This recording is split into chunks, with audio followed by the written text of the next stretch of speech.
देश में एक तरफ जहां बारिश का कहर जारी है तो वहीं दूसरी तरफ उत्तर प्रदेश में समाजवादी पार्टी के नेता स्वामी प्रसाद मौर्य पर विरोध का कहर जारी है। उन पर विरोध की बारिश हो रही है, उनके ऊपर जूता फेंका जा रहा है। जी हां, पिछले दिनों ओबीसी सम्मेलन में स्वामी प्रसाद मौर्य के ऊपर एक युवक ने जूता फेंका।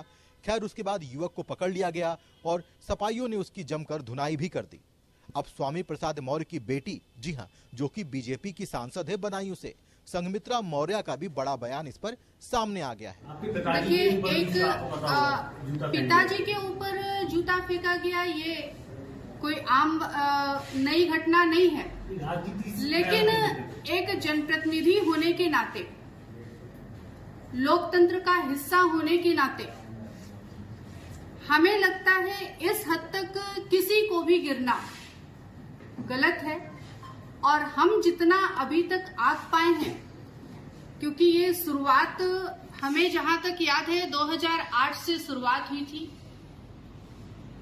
2008 में बुश के ऊपर जूता फेंका गया था और उसके बाद जूता फेंकने वाला जैदी हीरो बना, चुनाव लड़ा।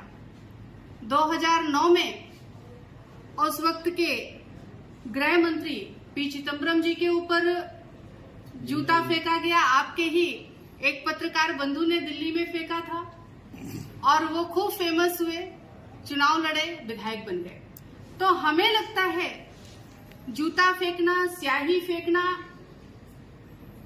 ये एक राजनीतिक स्टंट के रूप में लोग इस्तेमाल करते हैं कि इस बहाने हम फेमस होंगे और कहीं न कहीं अपने आप को हम स्थापित कर सकेंगे।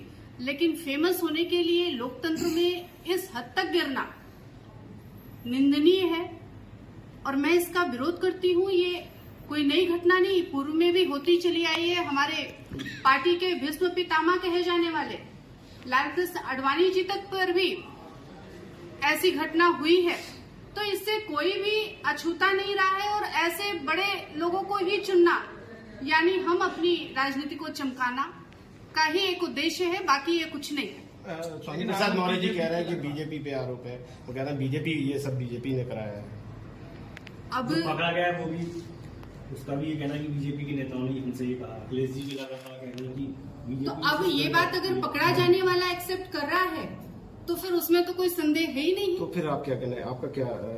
देखिए, कोई पार्टी किसी व्यक्ति से गलत कार्य करने को नहीं कहती है, पार्टी का शीर्ष नेतृत्व तो नहीं कहता है।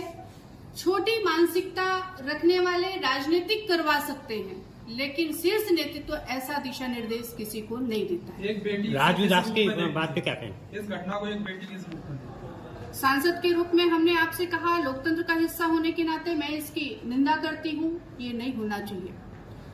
और अगर आप एक बेटी होने के नाते पूछ रहे हैं तो भी मैं कहती हूँ, इस तरह की घटनाओं का आज के समय में स्थान नहीं होना चाहिए। हर व्यक्ति का वैचारिक सोच एक सा नहीं होता है, मतभेद हर किसी में होता है। हमारे आपके संबंध कितने भी अच्छे हों, लेकिन कोई ना कोई एक ऐसा स्टेज जरूर आएगा जहां पर आपका मत अलग होगा, हमारा मत अलग होगा और दोनों में मतभेद होना स्वाभाविक सा है। उसे हम अपने तरीके से किसी का विरोध करने का विषय रख सकते हैं, लेकिन विरोध गलत तरीके से करना सदैव गलत रहा है। अब उनके बयान से ये तो स्पष्ट नहीं हो पा रहा है कि वो अपने पिता के साइड हैं या राजनीति कर रही हैं। खैर, संघमित्रा मौर्य ने बड़ा बयान दिया है और कुछ पुरानी घटनाओं का जिक्र भी किया है और यहाँ तक कह दिया है कि ये राजनीति स्टंट है। लखनऊ से कैमरा पर्सन समर के साथ मैं अभिनेंद्र।